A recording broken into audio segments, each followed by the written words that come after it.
तो मैं आपको ये बता रहा था कि जो अपना मन है, पूजा में यदि वर्तमान में है, पाठ कर रहे हो, चौपाई पढ़ रहे हो, तो प्रत्येक चौपाई के साथ मन है, तब तो वो पाठ है।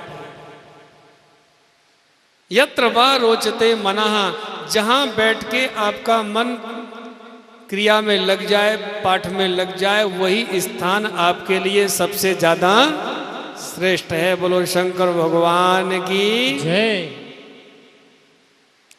जाप करो, अनुष्ठान करो एकाग्र मन से, क्या होगा? बोलो भगवान का जब भजन करोगे तो धीरे धीरे धीरे संसार और शरीर से ममता कटेगी। धीरे धीरे ये महसूस होना लग जाएगा कि मैं शरीर नहीं हूं, शरीर मरने वाला है, संसार असत्य है, शरीर से संबंध जितने हैं वो सब झूठे हैं। वो भजन की क्रिया से ही अनुभव में आने लगेगा सब कुछ। ममता कटती जाएगी और अपने सच्चे स्वरूप का, आत्म तत्व का, भगवत तत्व का बोध हो जाएगा। अपने तीन शरीर हैं। अब देखो यहाँ एक प्रसंग है कि हमारे आपके तीन शरीर हैं। वो तीनों शरीरों के भीतर आत्मा है। जो आत्मा है वो हम हैं और जो शरीर है वो हम नहीं है।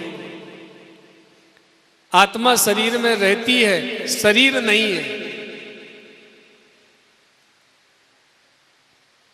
तीन शरीर, स्थूल, सूक्ष्म और कारण।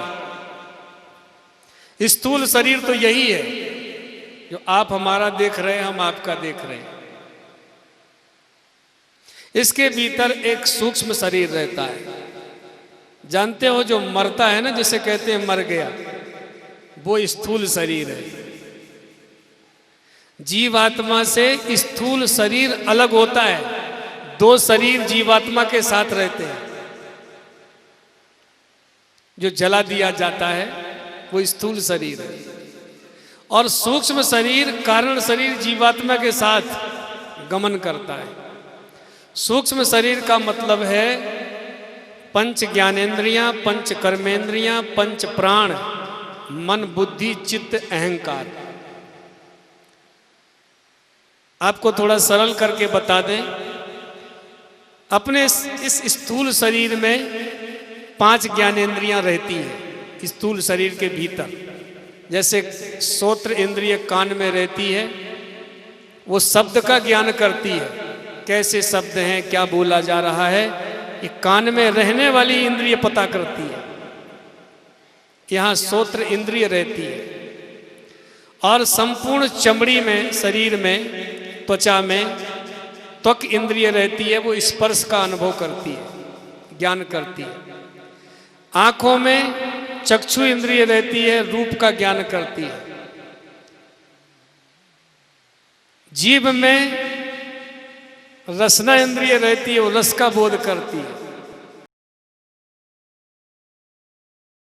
और नासिका में घ्राण इंद्रिय रहती है, वो गंध दुर्गंध का पता करती है। तो ये 5 ज्ञानेंद्रियां हैं। ऐसे ही हाथ, पैर, वाणी आदि में 5 कर्मेंद्रियां रहती हैं भीतर, और 5 प्राण है अपने शरीर के भीतर, और मन है जो मनन संकल्प विकल्प करता है, बुद्धि निश्चय करती है, चित्त चिंतन करता है इधर उधर का, और जो अहंकार है वो देह में अभिमान जागृत करता है। ऐसे ये 17 तत्व हैं। ये अध्यात्म विषय है। ये 17 और 19 कह लें, 17 कह लें, ये सूक्ष्म शरीर है। और इसके भी भीतर एक कारण शरीर है। माने अपनी आत्मा को हम नहीं जानते। सबको अपनी आत्मा का अज्ञान है। वो जो अज्ञान है वही कारण शरीर है। तो ये जो 3 शरीर हैं, इन तीनों शरीरों से भिन्न आत्मा है। हम जब तक इन तीनों शरीरों से भिन्न अपनी आत्मा का अनुभव नहीं कर लेते, तब तक मनुष्य जन्म लेना हमारा सफल नहीं हुआ। क्योंकि दूसरे शरीरों में जाके तो कुछ भी नहीं होना है। ये समझ इस शरीर से ही प्राप्त की जा सकती है। और ये कैसे संभव होगा?